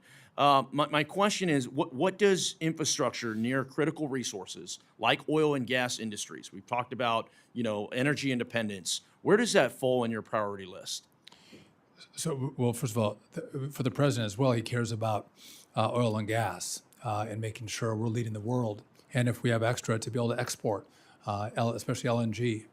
But one of the problems I think we have is up to 40% of the money that's spent from all of you on these projects goes to consultants and permitting. 40%. I mean, if we could get that to 15%, that means you guys all get to build more projects. We get more grant money out the door. And I think we do have to spend smarter and spend better. And again, that doesn't mean we don't do things right. You say, hey, should we look out for the environment? Should we look out for the right permits? Of course, but we can do that with less money. And the consulting class that is built up almost seems to be bigger than the construction class around these projects. So we're looking at permitting reform right now. How can we delegate more authority to states to do some of the work? Because we think they can move faster and more efficiently than the federal government. Excellent. I mean, I look forward to working together. I bring that up because oftentimes rural America gets forgotten in this equation. One, when they produce a lot of these very critical resources. I met with a woman there in Pecos County who her number one ask was, she said, Tony, my son is terrified to start driving. He's 15 years old. It's a reasonable ask to have, our children not be terrified to drive on our highways. So the last thing, and we can take this back, once again, I'd like to build upon this. I'm almost out of time, but the Del Rio Airport is very important to me. We have not had an airlines in there since 2022. The reason why I mentioned Del Rio, Texas, it's along the border. It's critical infrastructure when you talk about about border security, Laughlin Air Force Base. It has a lot of nodes in there. As we look towards that, I look forward to working together on how we can, restart this rural kind of airlines in there. I appreciate that. Look forward to the Thank you, work. Chairman. I yield back. Mr. Espaillat. Thank you, Mr. Chairman. Thank you, Secretary Duffy, for being here. I also want to thank the family, the Lilly family, for being here. Our prayers and our hearts go out to you and the memory of your son. That tragic accident in Reagan Airport. I myself was on a plane with 4 of my other colleagues that witnessed the wing being clipped by another flight as we stood in the runway at the airport. So air traffic safety is critical. My district, which has Harlem, East Harlem, Washington Heights, and the Northwest Bronx, stands sort of like in the center of LaGuardia, Newark, Teterboro, Westchester, and even JFK. So all of that air traffic flies right above my district. And Secretary, recently, staffing delays and system malfunctions at New York Airport have caused, obviously, significant delays and safety concerns. To adequately address this issue and general air traffic control modernization initiatives, industry experts believe that at minimum, we need to invest $30 billion. Now, we've seen the president's discretionary skinny budget call for $18 billion. Now, you yourself had explained the archaic condition of equipment. Newark is going through a runway reconstruction. The system, the operation was moved to Philadelphia. That's going to require additional dollars. And of course, we need to train air traffic controllers, and that's not going to be able to be done in it overnight. So if the experts are saying that we need $30 billion, how do you expect to do all of this with the proposed skinny budget, $18 billion? Thank you for that question. So as we go through the budget process, we're going to have a conversation because I think this is very special, what we need to do here. And I would hope that we could have that conversation before October 1st. So you recognize that the skinny budget falls short of what we need to be to. Well, so the skinny budget isn't the ask that I'm going to have of all of you to rebuild this whole system. By the way, we had 55 different groups, unions, industry, airlines. They don't sit on the same side of the table. They all came together and said, "This is an American moment." And so, yeah, it's not in the skinny budget. I'm going to need you all to take this up as a special priority. This is not a cheap endeavor. If you're saying that there's radars that are from the 70s and 80s, that you have copper lines, and that you have, of course, the major task of training air traffic controllers at the level that we need to ensure that there's safety. We're going to have deep pockets for this, but we're not hearing that from the White House.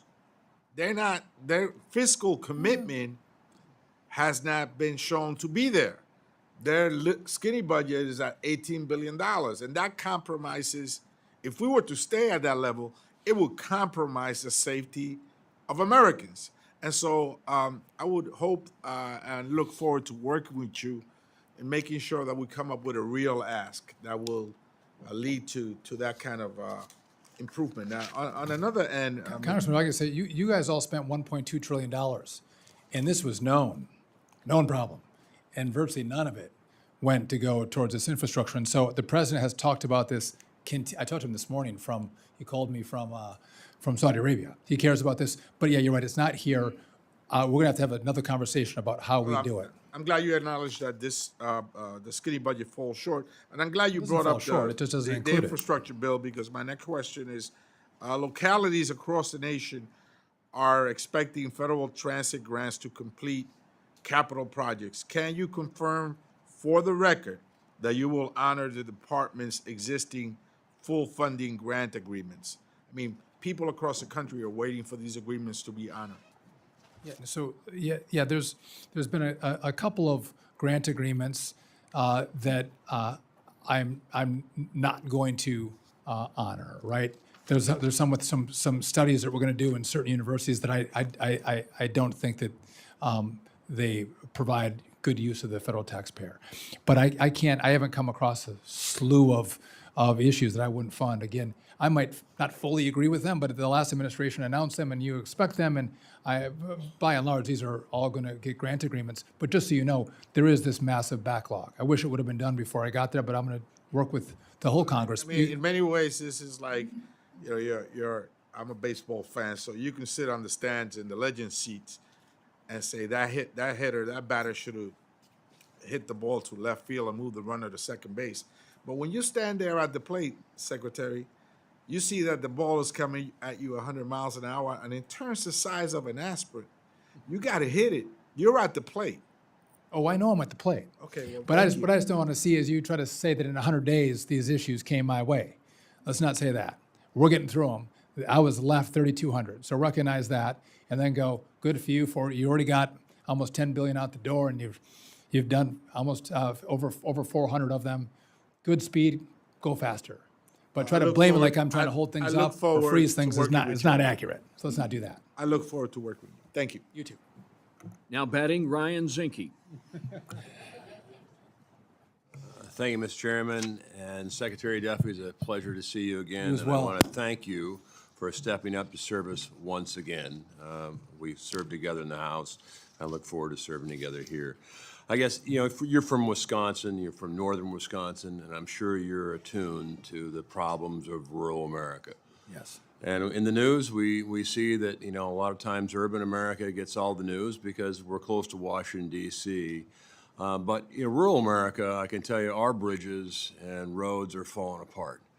In Montana, for instance, we have a little bridge called Knoxon Bridge, the only bridge to a wonderful little city that was built in 1922 over the Clark Fork River. And over about 100 years, that bridge is going to fall in. The bridge itself it can't sustain a full load of kids in a bus. And then, of course, in Montana, we have the saying that whiskey's for drinking and water's for fighting. And a lot of our infrastructure on water, which is the headwaters of the Missouri River, which feeds in the Mississippi, it's a nice thing to have a lot of water flowing. So I would just offer your commitment. I am all about slashing bureaucracy, but I want your commitment that we're going to slash bureaucracy and not urban projects that are important. So I am not about slashing projects. I'm about, we want to build. So, and I do care, like you, about rural America, 100%. But I mean, I do think at some point we have to ask the question. Remember, I don't know when you ran for in 2009, so 2010, they passed the stimulus bill under the Obama era, and then you had 1.2 trillion in the last Congress, and so that's $2 trillion over 10 years. And sometimes you look around the country and go, where did $2 trillion go? Where is all the infrastructure? Why don't we have more? And I think it does. A lot of this money gets eaten up in again, the permitting and the consultants. And I want to see more of the money go, you know, to turn dirt. That's what we have to focus on. And if we do that, I think there should be money for all of our projects. But if it gets eaten up just by the consultant class, all of us lose. All of our communities lose because they don't have the resources to build your bridge that can't take a busload of kids. I appreciate that. I appreciate your commitment to rural America. I mean, sometimes we're flyover and our voice isn't heard. And UAVs.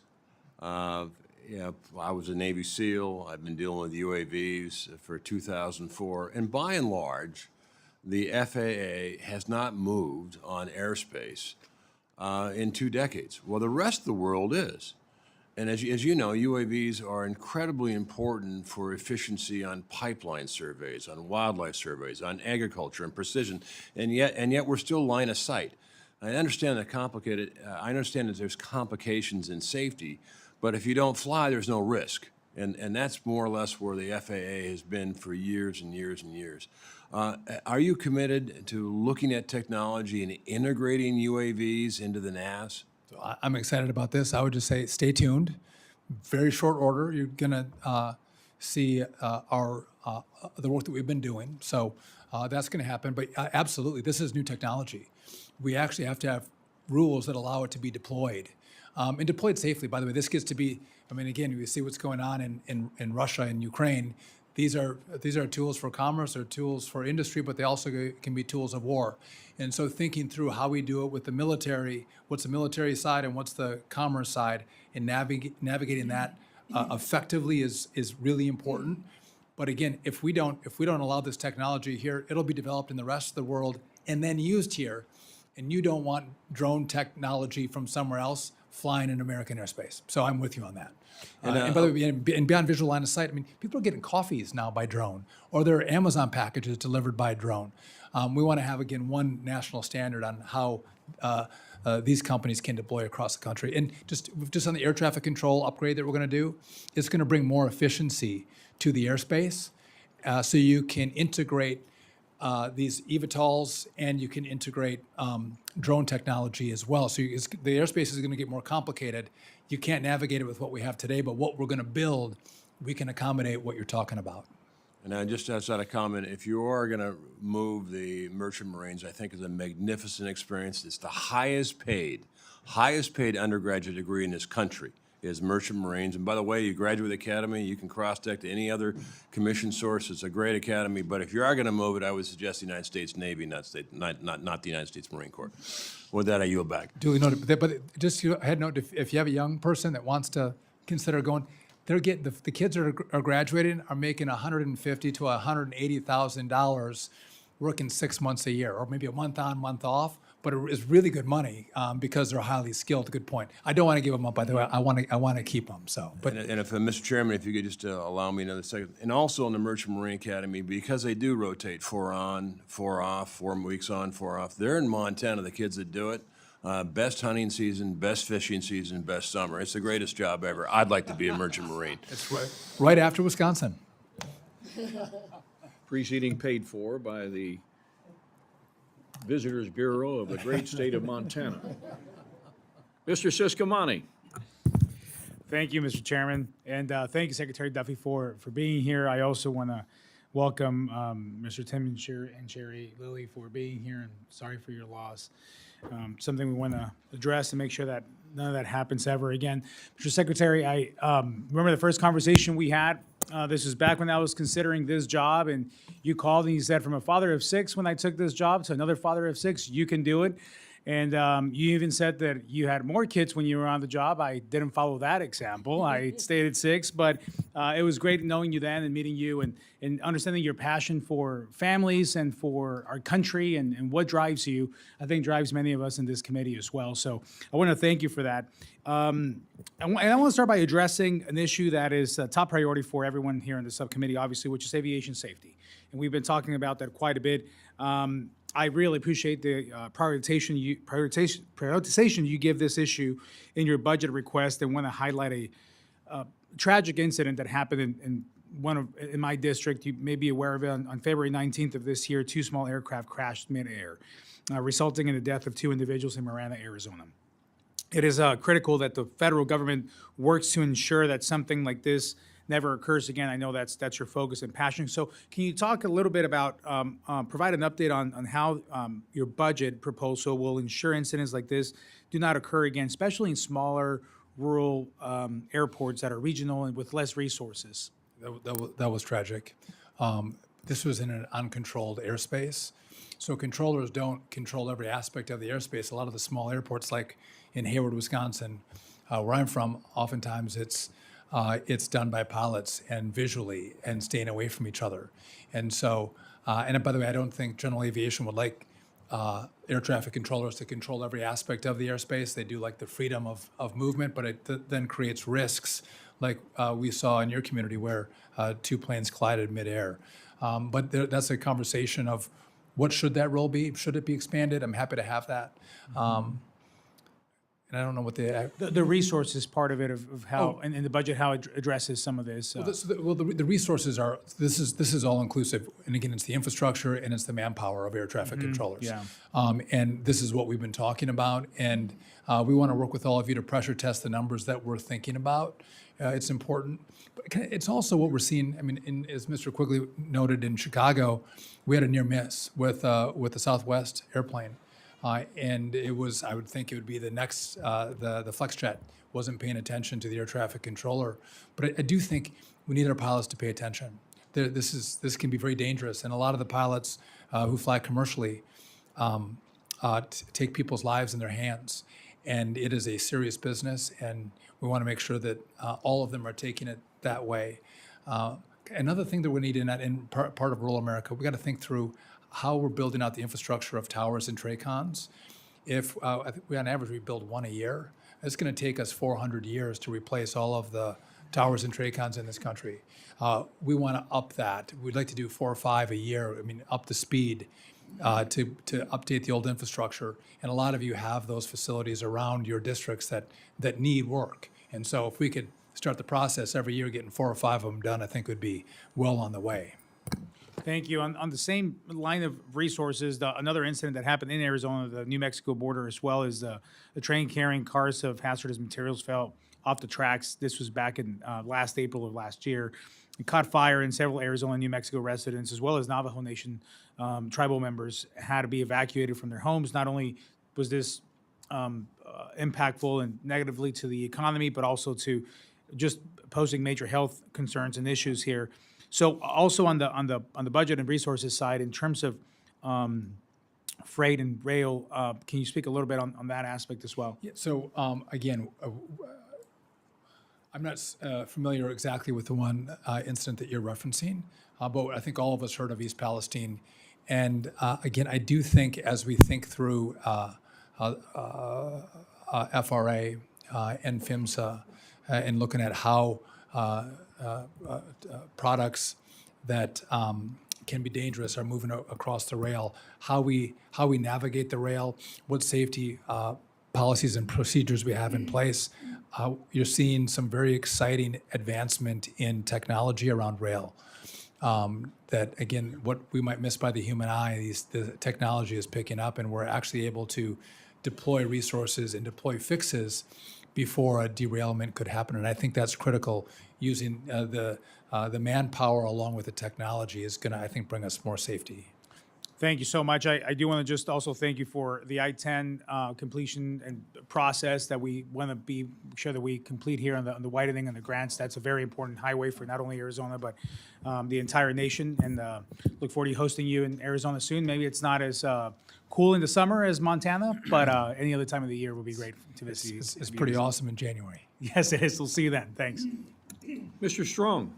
Thank you, Chairman Womack and Ranking Member Clyburn, for holding this important hearing today. It's an honor to serve with each of you. I also want to thank our subcommittee staff for all of their hard work. Secretary Duffy, thank you for being here today and for your work and dedication to our nation and for making yourself available to members of Congress. As you know, my district, Huntsville, Alabama, is home to Redstone Arsenal, which is the premier aerospace, ballistic missile, law enforcement, and military asset located in North Alabama. More than 50,000 military members, contractors, and public servants commute to Redstone Arsenal, and the second largest research park in the country, every day. Secretary Duffy, can you tell us how your agency plans to invest in the projects surrounding key national security installations, such as Redstone Arsenal? Are we talking ports? Roads, airports, Yeah, ports, so we got it all. I can't tell you specifically around that facility, but I'd be happy to discuss what the needs are with you to, again, calculate those needs and resources and Thank further you. the conversation.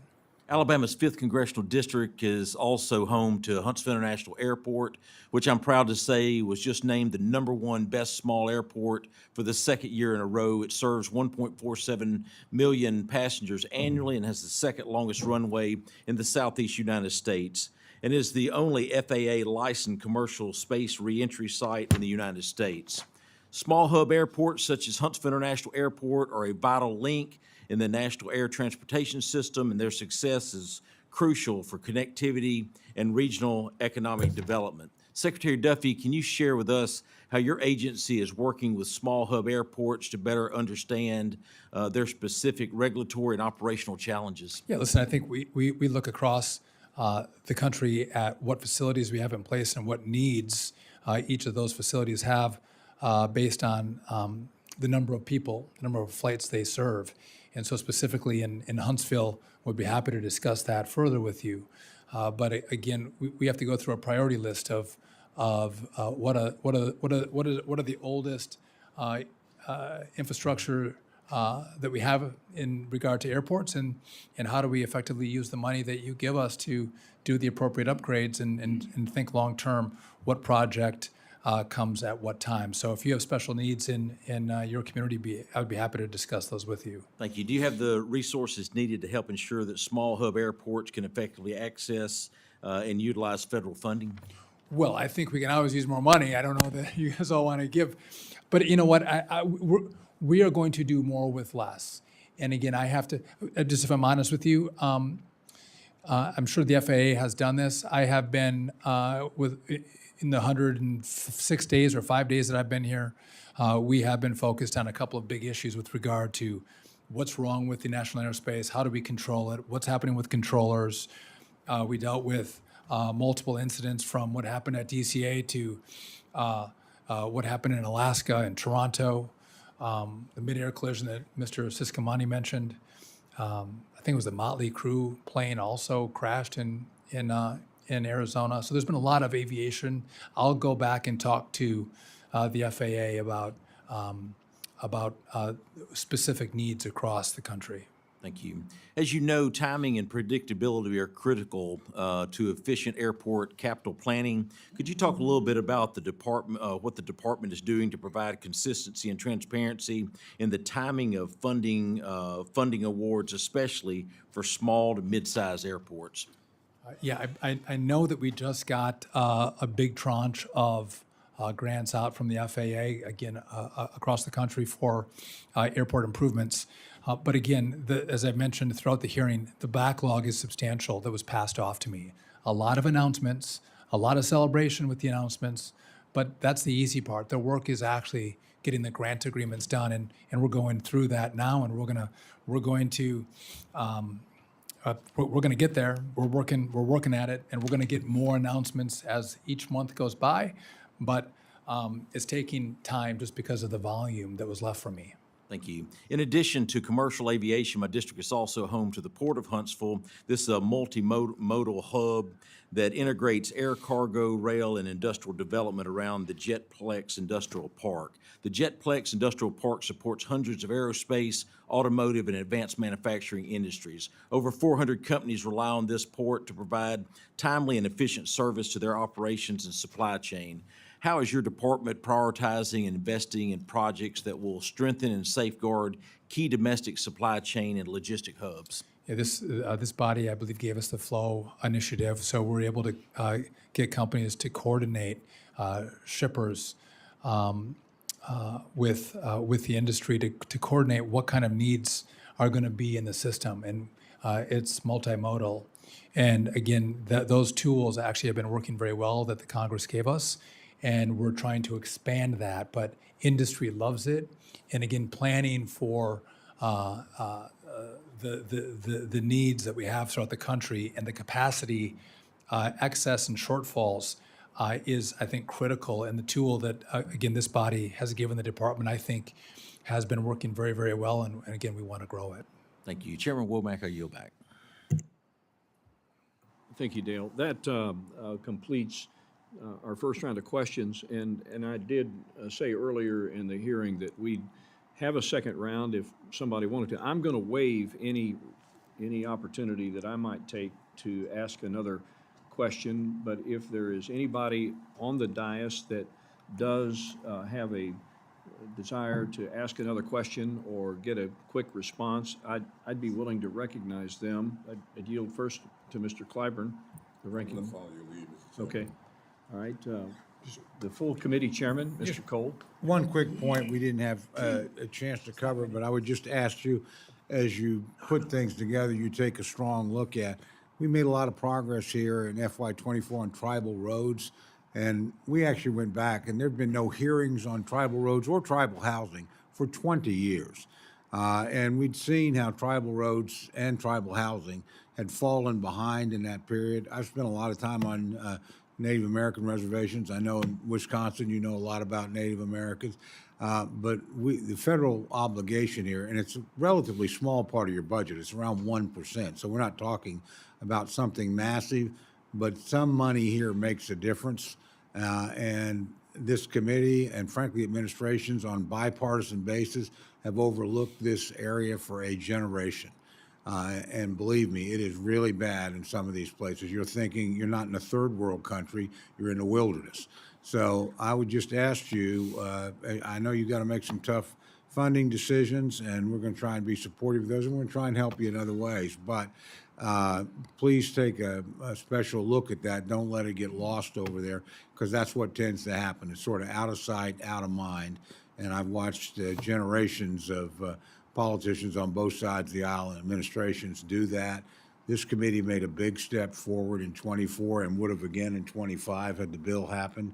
And so I don't want to lose that momentum. So if you just consider that as you go about all the many decisions you have to make, I'd be very grateful. I appreciate you bringing that up. I understood the housing needs and the infrastructure needs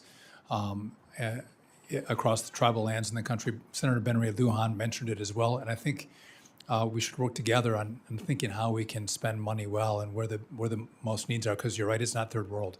Oftentimes, it is wilderness, and I think again a lot of some places you may not need the investments, but there's other places that truly need the investment and they haven't received it. So I'll work with you on that. Thank you very much, Mr. Secretary. Ms. Soares. Thank you. Thank you, Chairman. Oops. Seems like all the equipment is faulty around here. Once again, I would like to go back to our conversation over the closure of the FSMA, or it has not been closed. The lease is supposed to expire in August. But I would like to have more information about the assessment that was done to come up with a decision that it would be a good decision to close this facility, given the fact that the nearest facility is 1,000 miles away. I also, for the record, Chairman, I like to include this AP article dated February 19th of 2025. Without objection. That talks about the 400 personnel. I'm going to give it to you. I'm going to hand this over to you, Mr. Secretary, just so you know. I'm not here to fight with you. I'm here to ask the tough questions. No one wants to see planes crashing. No one wants to be that person who receives that call. No one wants to be in this position when 200 or 60 or whatever number of people either perish or planes continue to crash. So all I am asking is for us to take a step back and look at the massive work that you have ahead of you. And I want to recognize that you have massive job ahead of you.